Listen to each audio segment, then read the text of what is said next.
A partir de agora, você ouve o podcast semanal Cooperadores da Verdade, com Rodrigo e Maria Carolina Raimann, apologética católica pela hermenêutica da continuidade.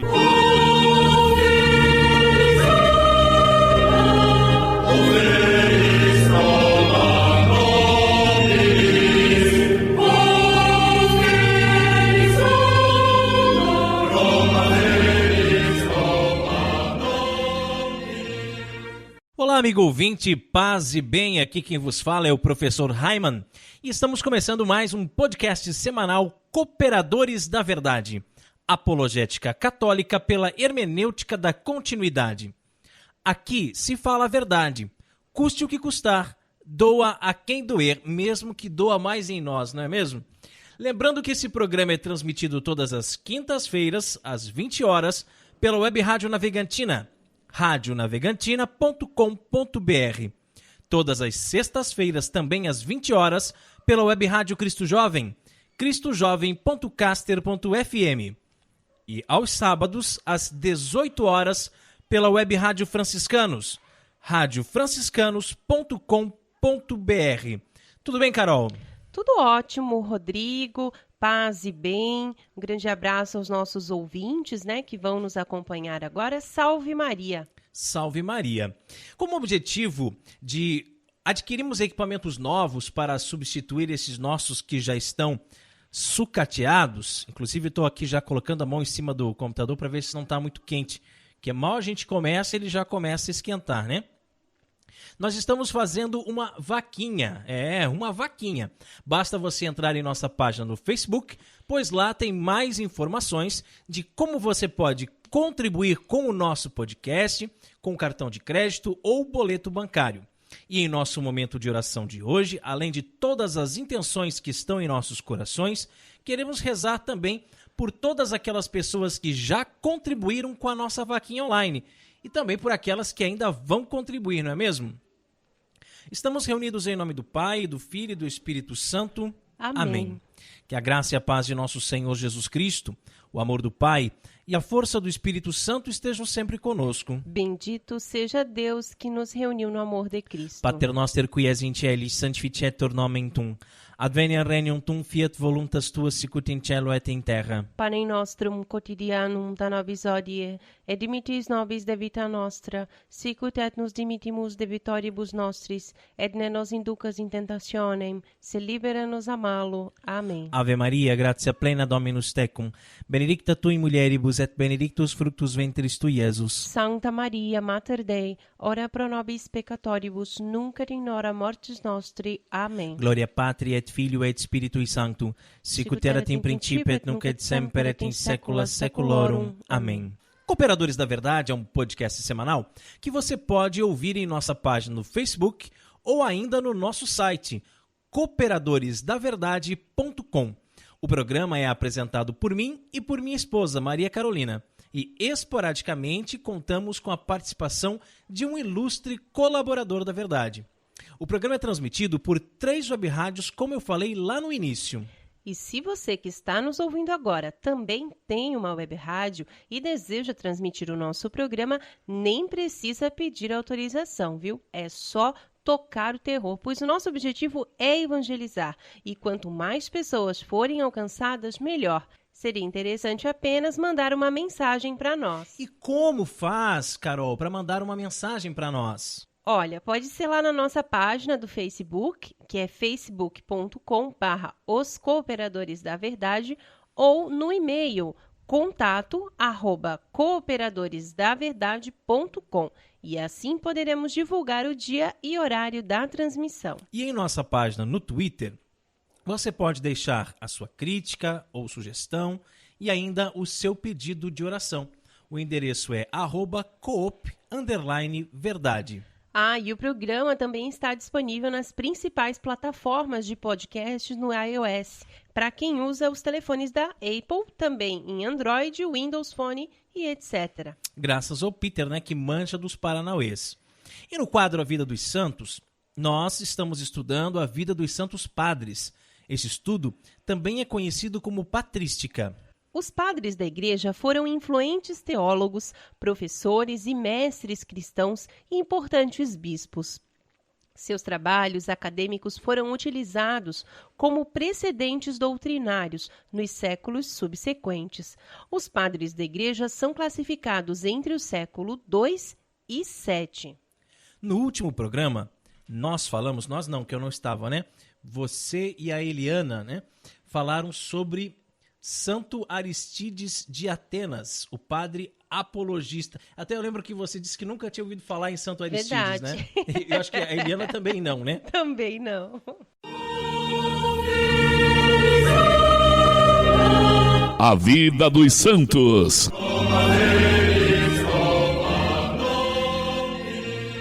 Carol, quem foi o santo escolhido para o programa de hoje? Foi São Policarpo, bispo da Igreja Primitiva. Sabe que esse nome, Policarpo, ele deve te dizer alguma coisa, não diz, Carol? Se você pensar assim no nome Policarpo, não te diz nada? Não? Então conta para o povo um pouquinho sobre a vida dele, que aí você vai ver. Muito bem. São Policarpo é um dos grandes padres apostólicos, ou seja, pertencia ao número daqueles que conviveram com os primeiros apóstolos e serviram de elo entre a Igreja Primitiva e a Igreja do mundo greco-romano. Ele foi ordenado bispo de Esmirna pelo próprio São João, o Evangelista. Olha só que interessante, hein? Então é bem do comecinho da igreja mesmo, né? Porque se ele foi ordenado bispo por João o Evangelista, o João que escreveu o Evangelho é um dos 12 apóstolos de Cristo, né? O discípulo amado. Isso mesmo.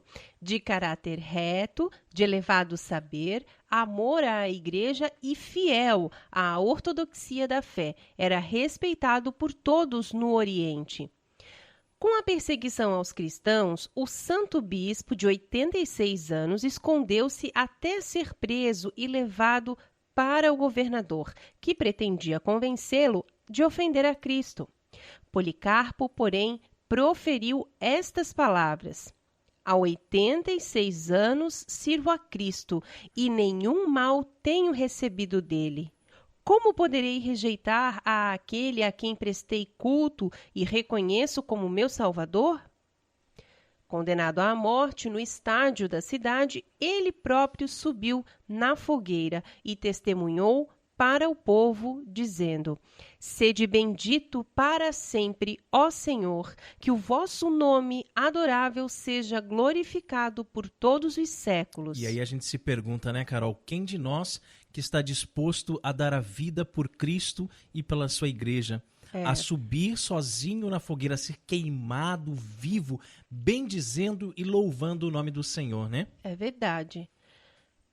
São Policarpo viveu o seu nome. Aí que tá, né, Rodrigo? Te peguei, né? Uhum. Tava na outra página. Chegou lá, né? Ele viveu o seu nome. O que quer dizer o seu nome? Poli, muitos. É lógico, né? E carpo, fruto. Portanto, muitos frutos, que foram regados com suor, lágrimas e no seu martírio, no ano de 155, regado também com sangue. Vivendo e aprendendo, hein, Carol? Sempre, né? São Policarpo, rogai por nós. A Vida dos Santos conta com o apoio da Clínica de Saúde Magnífica. Odontologia, medicina, psicologia, fisioterapia e nutrição. Tudo em uma ótima estrutura para o melhor atendimento. Como cristãos inseridos no mundo, levamos os valores de Cristo em tudo o que fazemos. Temos compromisso com o bem-estar de todos os que passam por nós. Somos mais do que uma clínica. Formamos uma família que olha o próximo como irmão que necessita de cuidado, atenção e dedicação total. Rua Santo Agostinho, 409, Cordeiros, Itajaí, em frente à Igreja São Cristóvão. Fone 3361-7195 ou ainda no WhatsApp 99768-8970. Visite também nossa página no Facebook, facebook.com/Clínica Magnificat. Clínica de Saúde Magnificat. Nosso compromisso é o seu bem-estar. Meu bem, qual é mesmo o lema do nosso programa? É a carta de São Paulo a Timóteo. Ah, isso mesmo, você não esquece, né? Prega a palavra, insiste oportuna e importunamente, repreende, ameaça, exorta com toda a paciência e empenho de instruir, porque virá tempo em que os homens já não suportarão a sã doutrina da salvação. Estamos tentando, né? Sim, sem desanimar, embora venham ventos contrários, como dizia Santa Paulina. Isso aí. E é interessante que quando diz insiste, oportuna e importunamente, você já pensa assim, é aquele chato, né?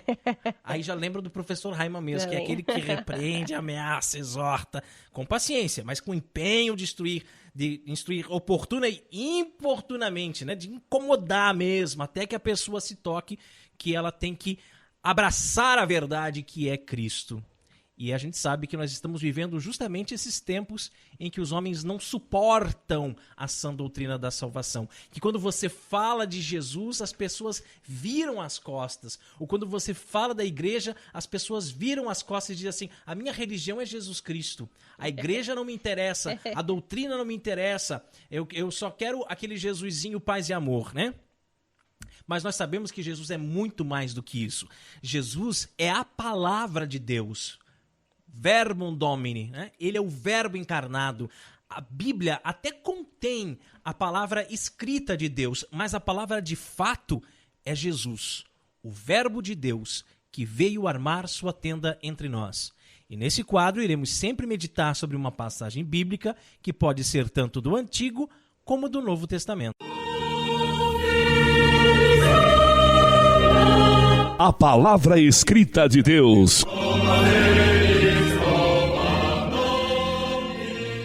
O Senhor esteja conosco. E Ele está no meio de nós. Proclamação do Evangelho de Jesus Cristo segundo Lucas. Glória a vós, Senhor. Naquele tempo, um fariseu convidou Jesus para uma refeição em sua casa. Jesus entrou na casa do fariseu e pôs-se à mesa. Certa mulher, conhecida na cidade como pecadora, soube que Jesus estava à mesa na casa do fariseu. Ela trouxe um frasco de alabastro com perfume e, ficando por detrás, chorava aos pés de Jesus. Com as lágrimas, começou a banhar-lhe os pés, enxugava com os seus cabelos, cobria-os de beijos e os ungia com perfume. Vendo isso, o fariseu que o havia convidado ficou pensando: se este homem fosse um profeta, saberia que tipo de mulher está tocando nele, pois é uma pecadora. Jesus disse então ao fariseu: Simão, tenho uma coisa para te dizer. Simão respondeu: fala, mestre. Certo credor tinha 2 devedores. Um lhe devia 500 moedas de prata, o outro 50. Como não tivesse com que pagar, o homem perdoou os 2. Qual deles o amará mais? Simão respondeu: acho que é aquele ao qual perdoou mais. Jesus lhe disse: tu julgaste corretamente. Então, Jesus virou-se para a mulher e disse a Simão: estás vendo esta mulher? Quando entrei em tua casa, tu não me ofereceste água para lavar os pés. Ela, porém, banhou meus pés com lágrimas e enxugou-os com os cabelos. Tu não me deste o beijo de saudação. Ela, porém, desde que entrei, não parou de beijar meus pés. Tu não derramaste óleo sobre a minha cabeça. Ela, porém, ungiu meus pés com perfume. Por esta razão, eu te declaro: os muitos pecados que ela cometeu estão perdoados, porque ela mostrou muito amor. Aquele a quem se perdoa pouco, mostra pouco amor. E Jesus disse à mulher: teus pecados estão perdoados. Então, os convidados começaram a pensar: quem é este que até perdoa pecados? Mas Jesus disse à mulher: tua fé te salvou. Vai em paz. Palavra da salvação. Glória a vós, Senhor. A pecadora do Evangelho, depois de ousadamente irromper na casa do fariseu, cobriu os pés de Cristo com lágrimas, beijos e perfumes. São Gregório Magno, em um dos mais belos comentários a essa passagem, nos ensina: percebam, irmãos, Antes, a mulher aplicava sobre si um unguento, a fim de perfumar a própria carne para os seus atos ilícitos. O que para si torpemente ela usava, agora a Deus ela alegremente oferecia. Com seus olhos, o terreno ela cobiçava, e agora, por arrependimento, contrita, ela chorava. Os seus cabelos, para adornar o rosto, ela ostentava, e agora com eles suas lágrimas enxugava. Com a boca, coisas soberbas ela dizia, agora, osculando os pés do Senhor, marcas no seu Redentor ela deixava. Tudo quanto em si havia de aprazível, tanto se achou em holocausto. Converteu em número de virtudes o número de seus crimes, a fim de servir a Deus em penitência com tudo quanto tinha ofendido a Deus pela culpa. Olha só que interessante, Carol. Diz que a mulher pecadora agora chorava de arrependimento, contrita, né? Quantas e quantas vezes a gente vê as pessoas escrevendo nas redes sociais sobre a questão do não julgueis. O importante é o amor. Jesus é amor. Desde que a pessoa ame o que ela está fazendo, então não é errado, então não é pecado. Veja bem, essa mulher, olha como ela tratou Jesus, com o perfume, lavando os pés com as lágrimas, enxugando com os cabelos, mas ela estava verdadeiramente arrependida dos seus pecados. Aqui é um ponto muito importante, porque não é assim, eu pequei muito, mas agora eu amo Jesus, então eu vou para o céu. Ou eu aceitei Jesus como meu Senhor e Salvador, então eu vou para o céu. Não. Primeiro, você tem que se arrepender profundamente dos seus pecados. E quando nós nos arrependemos profundamente, quando nós estamos chorando com o coração contrito, nós temos essa consciência de que é necessário uma mudança de vida, uma mudança de sujeito. Quando Jesus diz para essa mulher, tua fé te salvou, vai em paz, ela não volta mais a pecar, ela não volta a cometer aqueles mesmos erros. Ela quer ter uma vida em paz, uma vida em Deus, uma vida na graça. E, portanto, ela vai mudar as suas atitudes. Então, é isso que falta muitas vezes. As pessoas vivem enfiadas no lodo do pecado, mas elas dizem assim, Deus me ama como eu sou, Deus é bonzinho, Ele não vai me mandar para o inferno, eu vou para o céu, porque Deus é bom. Claro, Deus não te manda para o inferno, é você mesmo que carimba o seu passaporte para o inferno sozinho, pelas suas atitudes, pelas suas escolhas. Mas agora, ir nessa da falsa misericórdia, né, que Deus é misericordioso, mas Deus é bom e justo. Bom e justo. Então, Ele é o justo juiz. Nós temos que nos colocar na presença de Deus como o justo juiz que vai nos julgar no final dos tempos. Sabemos que Ele é misericordioso, sim, para quem usou de misericórdia aqui nessa terra.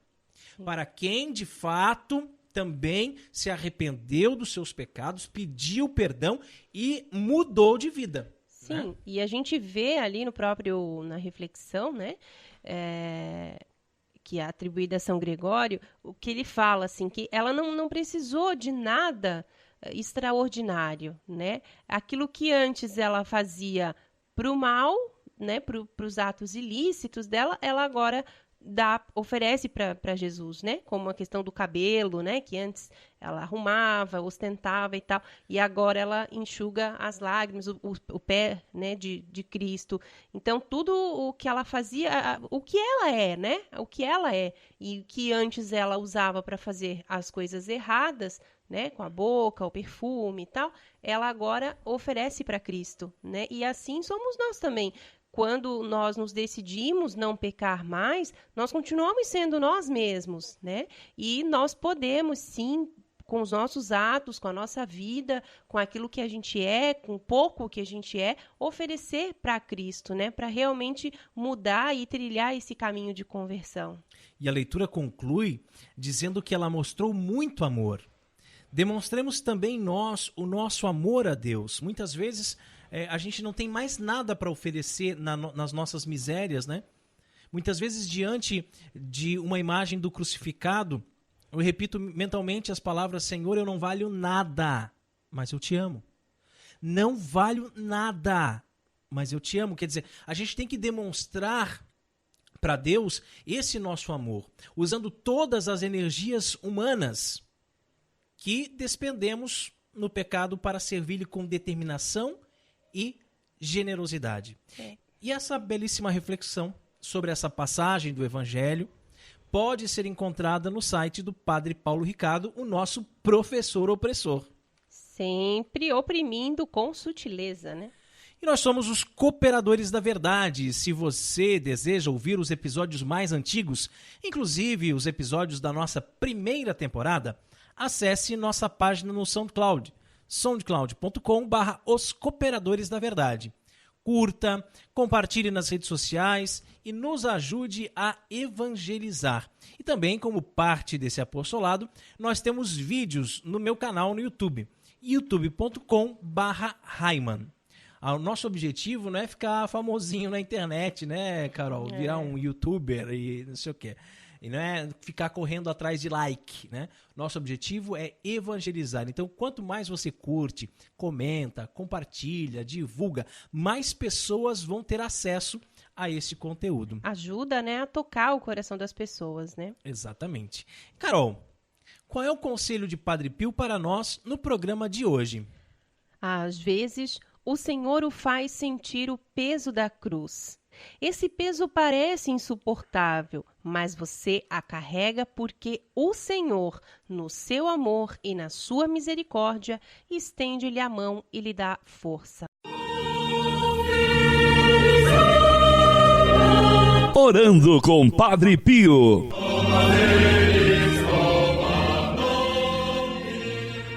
No mundo, tereis tribulações, disse o Senhor. Nós não temos dúvidas a respeito disso, não é, meu amor?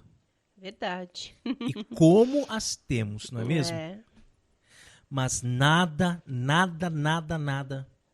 comparado com a cruz que nosso Senhor carregou por amor de nós. Que Ele carregou para a nossa salvação pelos nossos pecados.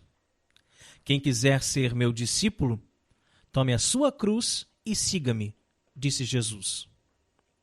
Para seguir Jesus, é preciso saber sofrer. É preciso carregar a cruz de cada dia e carregá-la com alegria. E como é difícil carregar a cruz com alegria. São tantas as provações, são tantas as dificuldades que nós passamos no nosso dia a dia e parece que explode uma bomba atrás da outra. Parece que quando você está conseguindo, claro, não pelas suas próprias forças, mas com a ajuda de nosso Senhor, a solucionar um determinado problema que apareceu, bum, já aparece um outro maior do que aquele. Né? É difícil, mas temos que carregar a cruz com alegria. Simão de Cirene foi, de acordo com os evangelhos sinóticos, um homem que foi obrigado pelos soldados romanos a carregar a cruz de Jesus até o Gólgota, o local onde Jesus foi crucificado. Ele sentiu o peso da cruz, mas hoje está nos céus. E o caminho para o reino dos céus é, sem sombra de dúvidas, o caminho da cruz.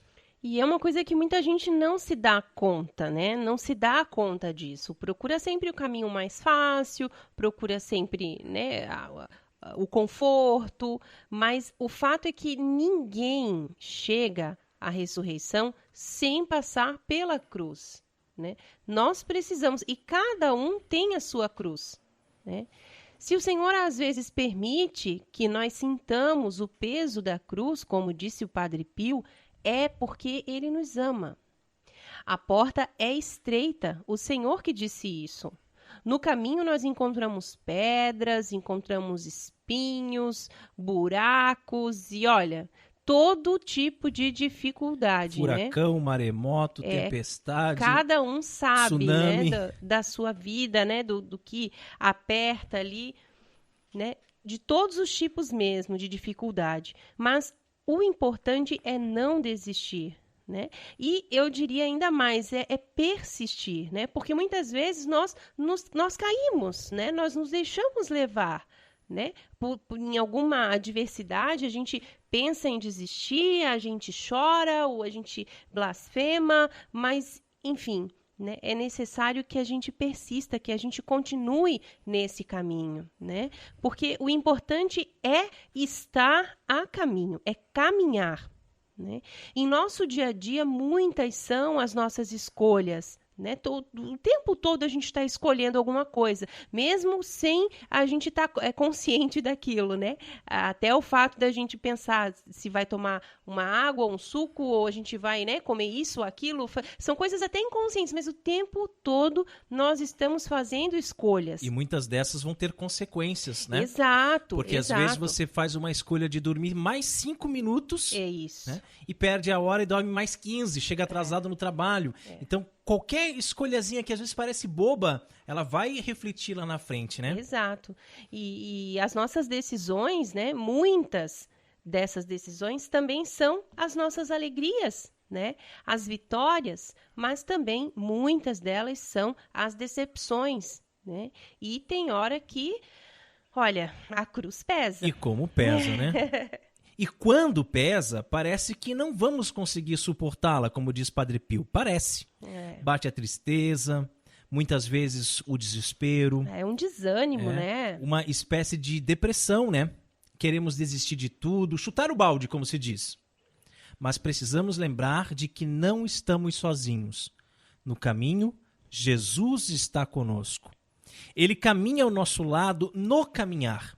Ele está ali presente. No caminhar, ele vai se revelando para nós, assim como se revelou aos discípulos em Emaús. E o nosso coração arde com a sua presença. Uma presença que conforta, que acalenta e que reanima.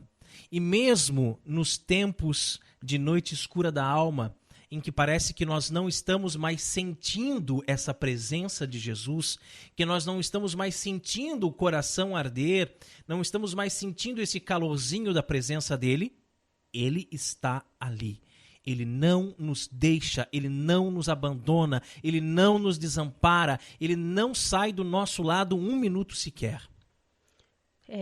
O Senhor, ele no seu amor e na sua misericórdia, estende-nos a mão e nos dá a força, né? Como diz Padre Pio, ele nos dá a força, nos estende a sua mão. É ele que nos dá coragem, né? E que nos faz entender que a cruz é, sim, caminho de salvação, que fora da cruz não existe caminho, não existe verdade, não existe vida, né? Fora da cruz.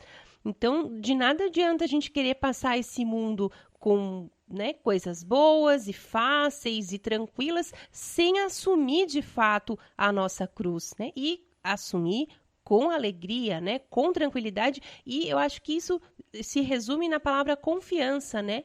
Da gente confiar em Deus, né? Porque, como o Rodrigo falou, tem momentos assim que estoura uma bomba atrás da outra. A gente, quando tu acha que vai resolver aquele problema, não. Ele se torna, né, um pouco mais difícil, mais complicado. E vem outra coisa e outra e agrava e você chega uma hora e não sabe mais o que fazer, né? Quem nunca, né, passou por situações assim difíceis, né? E que se tornam mais e mais e mais e mais difíceis, né? E no meio de todas essas tribulações, como fazer para colocar a cabeça no travesseiro e dormir tranquilamente? Né?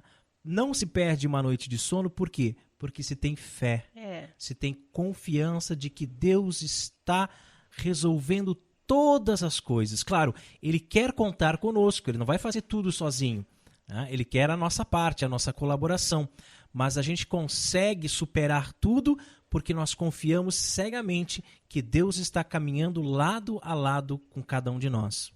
É isso mesmo. E então, com essa confiança que nos dá a coragem, né? Que nos faz entender que a cruz, ela é sim o caminho de salvação e que nós nunca somos e nunca seremos provados acima das nossas capacidades e força. Ela nos faz entender que em todos os momentos, Jesus Cristo está ali conosco e devemos buscá-lo sempre, sempre, em todos os momentos, mas principalmente nos sacramentos da reconciliação e da Eucaristia, né? Que são as bases, né? A base da nossa vida espiritual. A vida do cristão, ela gira em torno do Cristo, né? Uma vida cristocêntrica. Cristo tem que ser o centro da sua vida.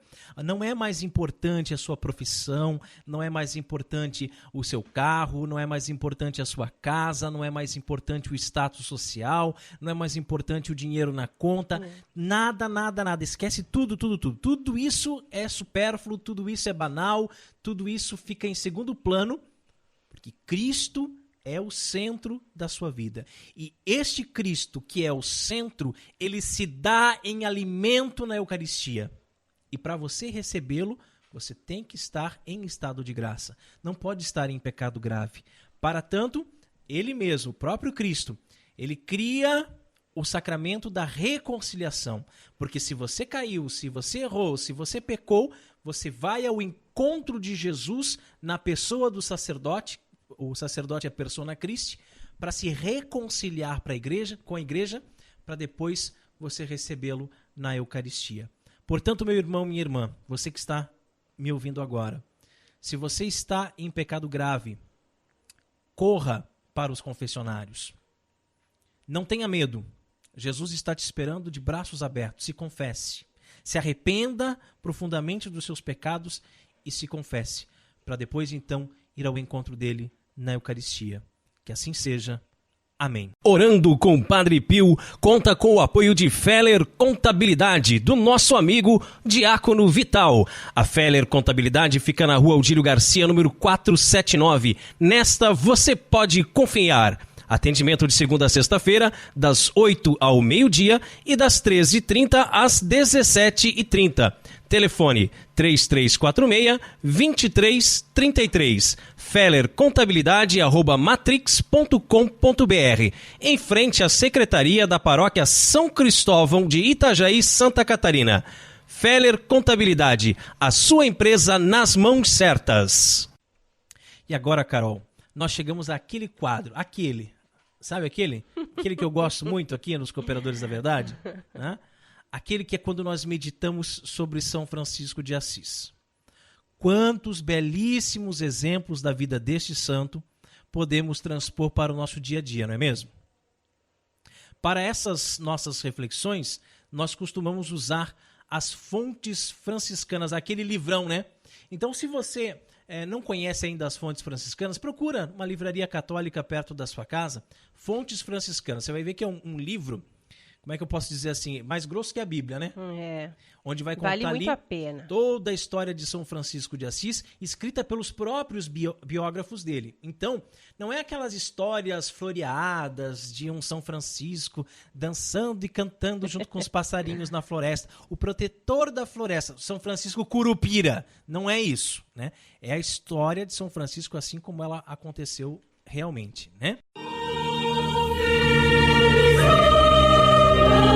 Fontes Franciscanas.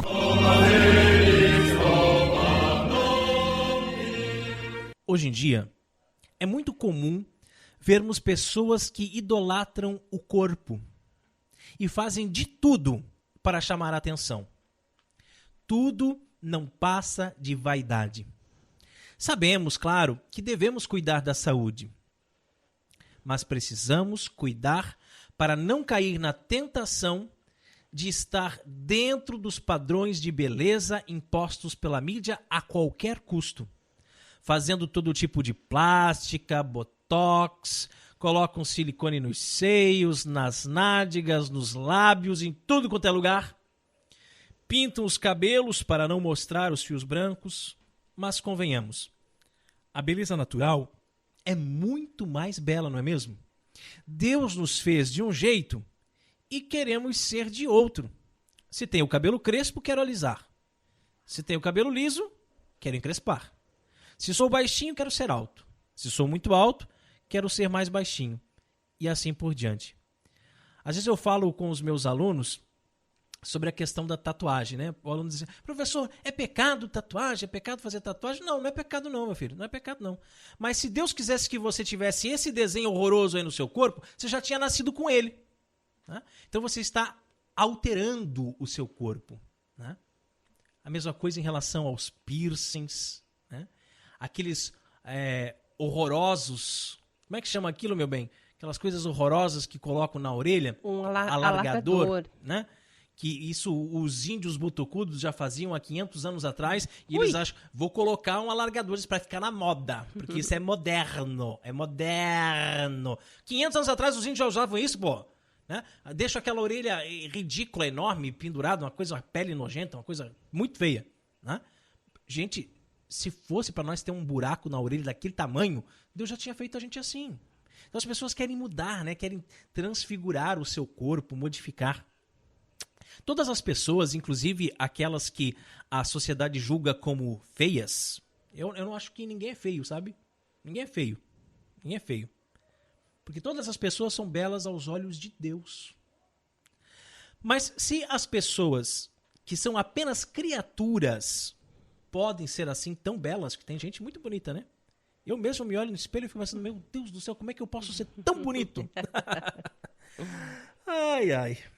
Agora, imagine, amigo ouvinte, apenas tente imaginar o quão belo deve ser o Criador. Se as pessoas são bonitas, se existem paisagens bonitas, árvores bonitas, animais bonitos, cachoeiras bonitas, né? Tudo isso foi feito por Deus. Então imagine o quão belo deve ser o próprio Deus. Ao admirarmos as criaturas, podemos cair no erro da idolatria, mas sabemos que podemos admirar o Criador em suas criaturas. Às vezes, podemos ter a falsa impressão de que Francisco de Assis não gostava das mulheres ou que as desprezava, mas não é nada disso. Francisco era um cara muito sábio, né? E era um homem, né? É, isso mesmo. E macho, né? Macho. Macho alfa, né? Mas ele era muito inteligente. Ele sabia reconhecer as tentações e procurava ficar longe delas. Tem gente que sabe que uma coisa é uma tentação, sabe que não vai resistir e vai de encontro à tentação. Se você tem um problema com chocolate, meu amigo, quando você está no supermercado, não entra no corredor, na prateleira onde tem chocolate, pô. Desvia, vai lá para o outro lado, vai lá para o sabão em pó. Né? Agora, se você compra o chocolate e deixa no armário da sua casa, não me venha com essa de que você vai conseguir se controlar, vai comer um chocolatinho só e vai guardar o resto para amanhã. Não vai. Se você tem um problema com o chocolate, você precisa resolver esse problema. Se o chocolate é uma tentação para você, então passa longe da tentação. Se você quer viver a castidade no seu namoro, meu amigo, então evite ficar sozinho com a sua namorada. Vai namorar o dia que o pai dela tá lá, a mãe dela tá lá, os irmãos dela estão lá, os avós dela tá todo mundo lá na sala e você também tá ali sentadinho do lado dela na sala. Agora, você quer promover encontros só vocês dois? Ah, vamos lá pro quarto que eu quero te mostrar um negócio lá. Ah, vamos no cinema só nós dois. Você vai cair em tentação.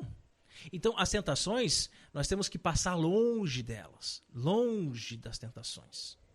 Ah, porque eu marquei o meu casamento para daqui 6 meses. Mas enquanto isso eu vou morar na casa da minha namorada. Meu Deus, você vai pecar. Cara, você não percebeu ainda? Olha o erro que você está cometendo. Então a gente tem que ficar longe das tentações. E Francisco era assim. Ele procurava ficar longe das tentações.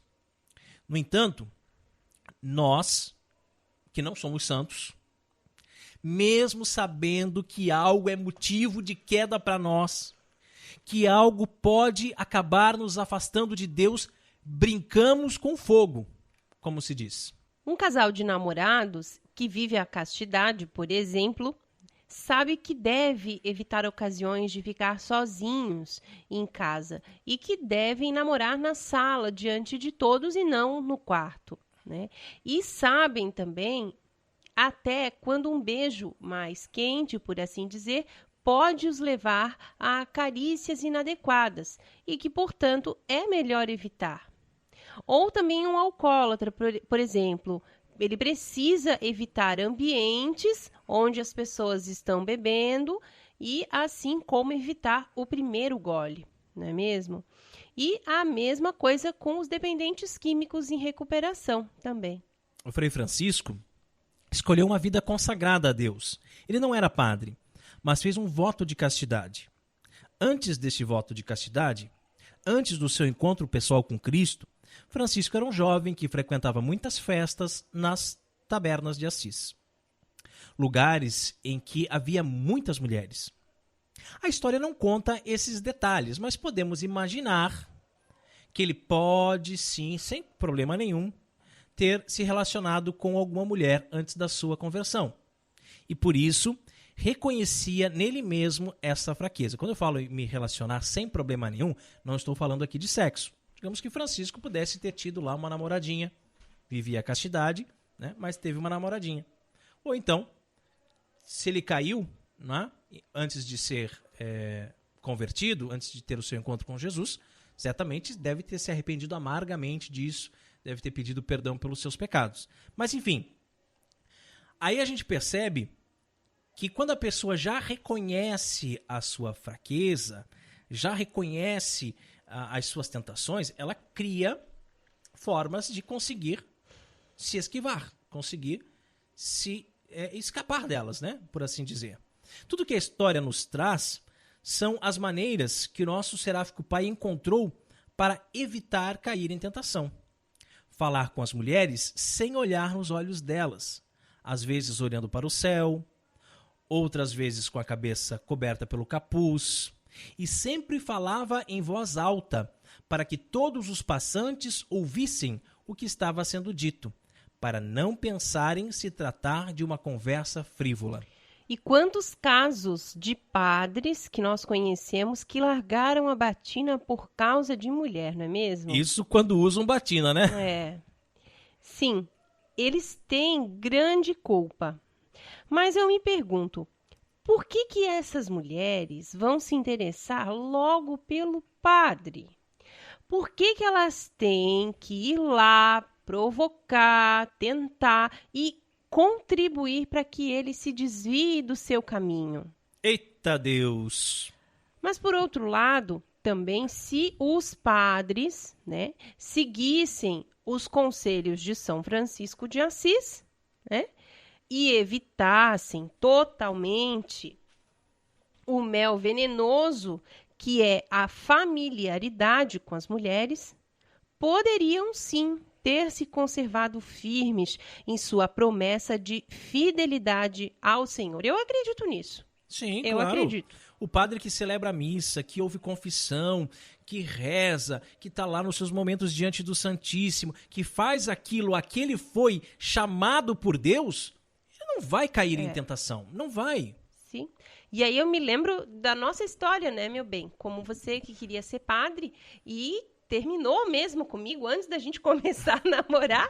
E era assim como São Francisco. Falava comigo olhando para o lado, dava respostas assim bem atravessadas, né?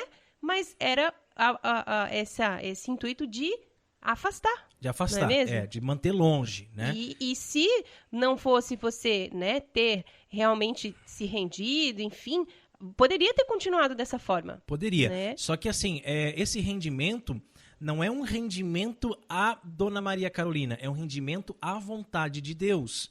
Então, quando eu imaginava que eu seria padre, e eu rezava muito, né, pedindo para que Deus me mostrasse se realmente era essa a vontade dele. E ele me mostrou o contrário, né? Ele me mostrou que não, que a minha vocação era ser marido, que era ser pai de família, que era ter São José como um exemplo a ser seguido. Então, mas antes disso, antes de ter essa certeza, eu realmente só falava em voz alta com as mulheres, não olhava nos olhos, evitava a todo custo, não ficava de conversas frívolas, que é o que os homens consagrados devem fazer, né? Sim, e é muito diferente, né? A forma como o padre deve tratar as mulheres, né, da sua comunidade. É claro que o matrimônio é uma vocação belíssima, né? Ninguém aqui está dizendo o contrário. Mas uma coisa é um homem, né, que tem realmente vocação ao matrimônio. Eu aqui, né? eu. Uma vocação à paternidade, né? E outra coisa é um homem que tem realmente uma vocação sacerdotal, mas que se deixa seduzir, né, pela beleza das mulheres e acaba caindo em tentação, não é mesmo? E a verdade é que as mulheres são lindas. A minha, pelo menos, é maravilhosa, né? São criaturas admiráveis. E se a criatura é assim tão bela, imagine como é o Criador. Podemos admirar o Criador em suas criaturas, não há problema nenhum nisso. Portanto, o homem consagrado a Deus deve ver as mulheres como um sinal da formosura de Deus, que é o amor maior. Da mesma forma que os casados devem amar a sua esposa como Cristo amou a igreja. E assim, não se sentirem tentados por outras mulheres, que apenas expressam a beleza da criação divina. Que assim seja. Amém. Fontes Franciscanas conta com o apoio da Livraria Católica Auxílio dos Cristãos. Artigos religiosos. A Livraria Auxílio dos Cristãos fica na Praça Governador Irineu Bornhausen, centro de Itajaí, no estacionamento da Igreja Matriz do Santíssimo Sacramento. Calendários, bíblias, livros, artigos litúrgicos, camisetas, cartões, presépios, crucifixos, imagens sacras, CDs, DVDs e muito mais. Telefone 3349-0692. 3349-0692. Livraria Auxílio dos Cristãos. 21 anos de tradição. E chegamos ao quadro mais gostoso aqui do programa Cooperadores da Verdade, onde nós apreciamos o pão líquido, porque não somos puritanos e sabemos valorizar o sabor que os montes cervejeiros nos deixaram como legado. Bem na hora mesmo, hein, Carol? Pois eu não aguentava mais de sede.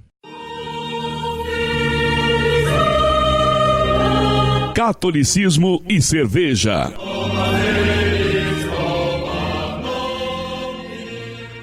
Oremos. Abençoai, Senhor, esta criatura cerveja, que da riqueza do grão vos dignastes produzir, para que ela seja remédio salutar ao gênero humano. Concedei ainda, pela invocação do vosso santo nome, que quem quer que dela beba receba de vós a saúde do corpo e a tutela da alma. Por Cristo nosso Senhor. Amém. E a cerveja de hoje é uma Baden-Baden Witbier. Tradicionalmente produzida na Bélgica, Witbier significa cerveja branca, devido à sua aparência clara e turva. Eu queria rapidamente abrir um parênteses aqui, porque a Baden-Baden ela é uma cerveja artesanal, uma cervejaria artesanal, né? Mas com esse fenômeno de tantas cervejarias artesanais terem surgido nos últimos anos, o que está acontecendo atualmente? Grandes cervejarias têm comprado as cervejarias artesanais, têm incorporado elas aos seus negócios, né?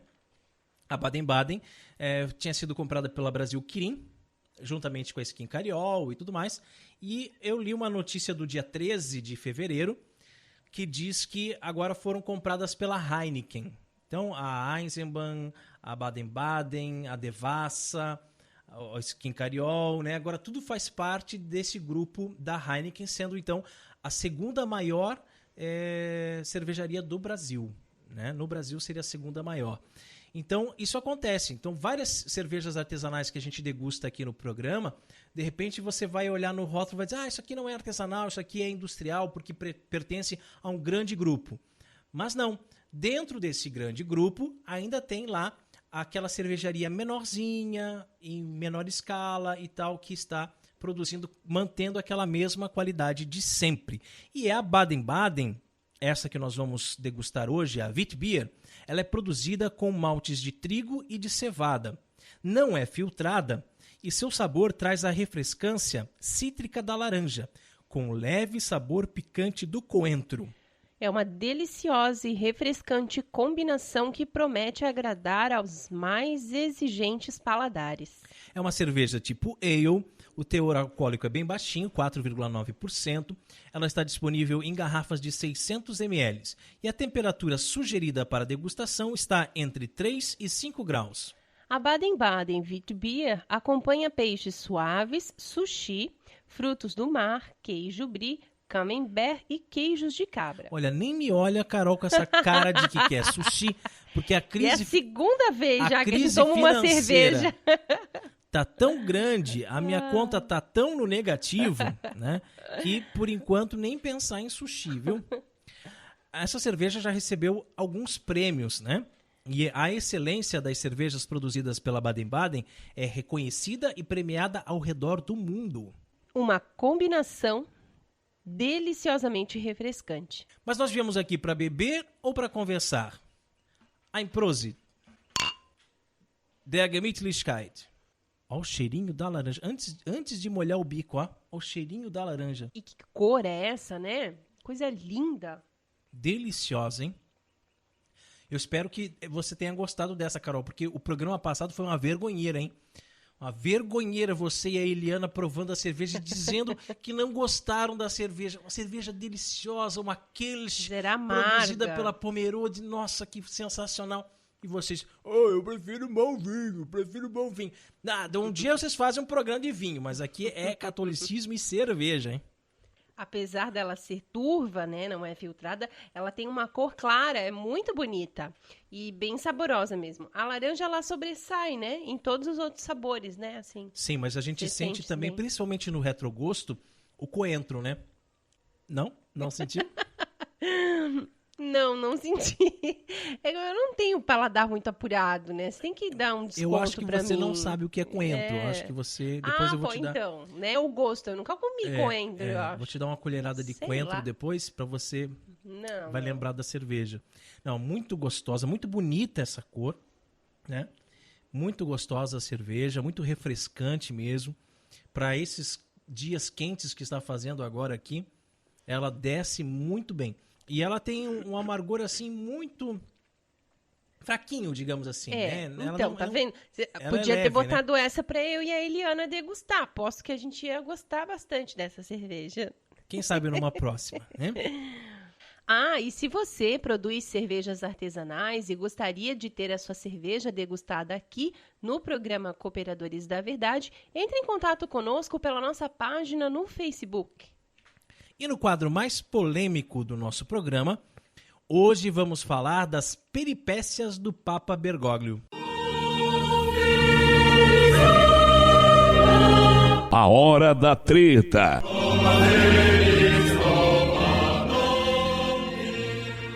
O legado do Jubileu da Misericórdia. Oi, povo católico!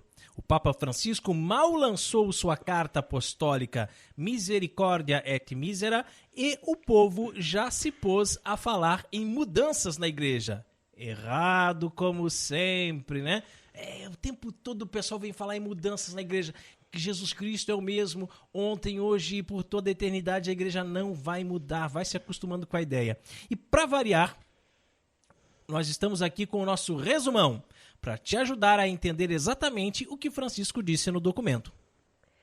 Vamos começar pelo nome, Misericordia et Misera, que no meu latim de boteco traduzi por a misericórdia e a miserável. O nome já é justificado logo no início, quando o encontro de Jesus com a adúltera é citado. E esse é o tom da carta. Nós, miseráveis que somos, alcançados pela graça de Deus através da igreja. Nada que um pecador arrependido coloque diante da misericórdia de Deus pode ficar sem o abraço do seu perdão. É por esse motivo que nenhum de nós pode pôr condições à misericórdia. O documento se propõe a ser um guia do legado do ano jubilar. Logo no início, relembra o verdadeiro sentido de termos celebrado este ano jubilar e fala da mudança de atitude necessária diante de um mundo cada vez mais individualista e impessoal. Numa cultura frequentemente dominada pela tecnologia, parecem multiplicar-se as formas de tristeza e solidão em que caem as pessoas, incluindo muitos jovens. Com efeito, o futuro parece estar refém da incerteza, que não permite ter estabilidade. É assim que muitas vezes surgem sentimentos de melancolia, tristeza e tédio, que podem pouco a pouco levar ao desespero. Há necessidade de testemunhas de esperança e de alegria verdadeira, para expulsar as quimeras que prometem uma felicidade fácil com paraísos artificiais. Depois disso, Francisco vai dando instruções pastorais precisas para viver esse novo tempo de uma igreja que, passando pela Porta Santa, se comprometeu com uma nova conversão em direção à misericórdia.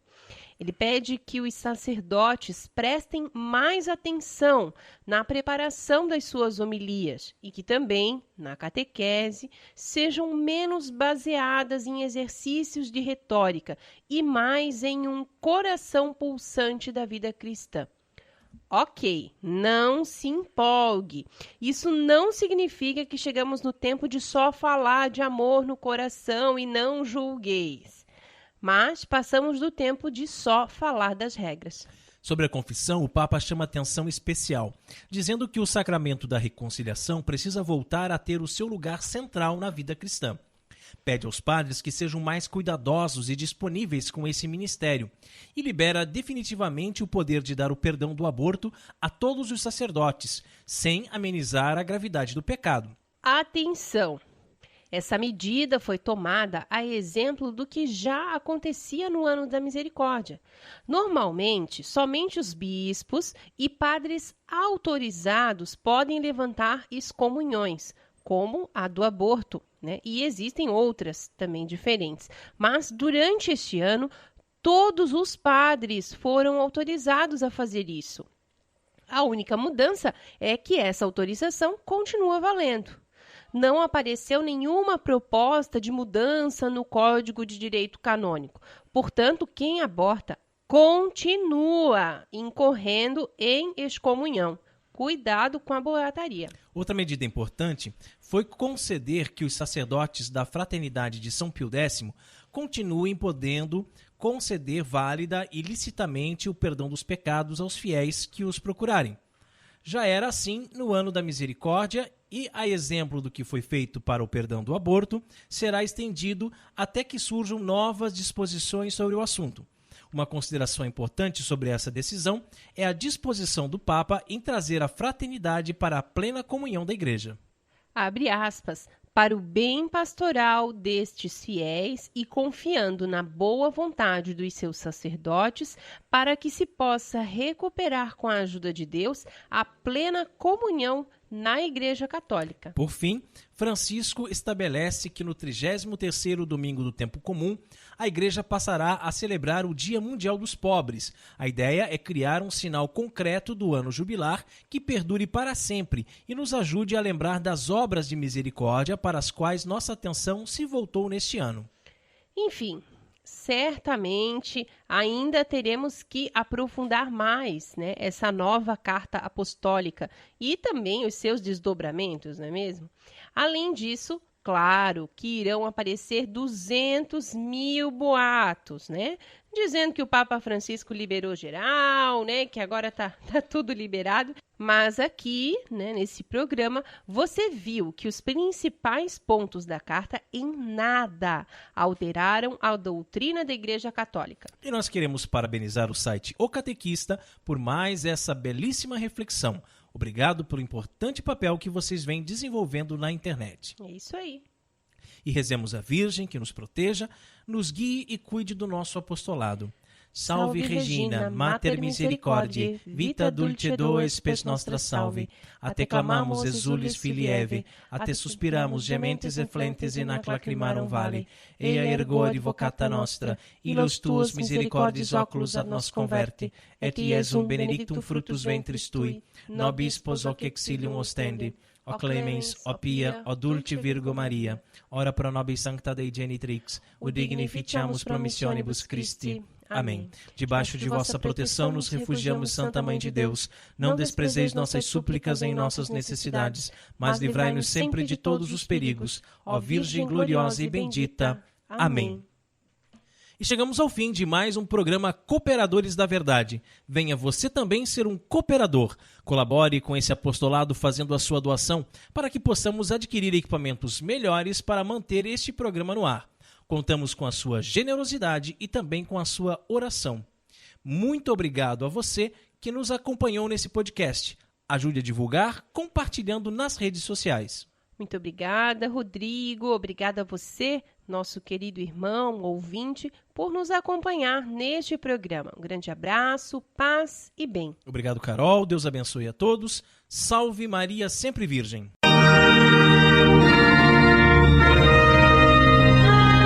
Você ouviu Cooperadores da Verdade com Rodrigo e Maria Carolina Raimann. Apologética católica pela hermenêutica da continuidade.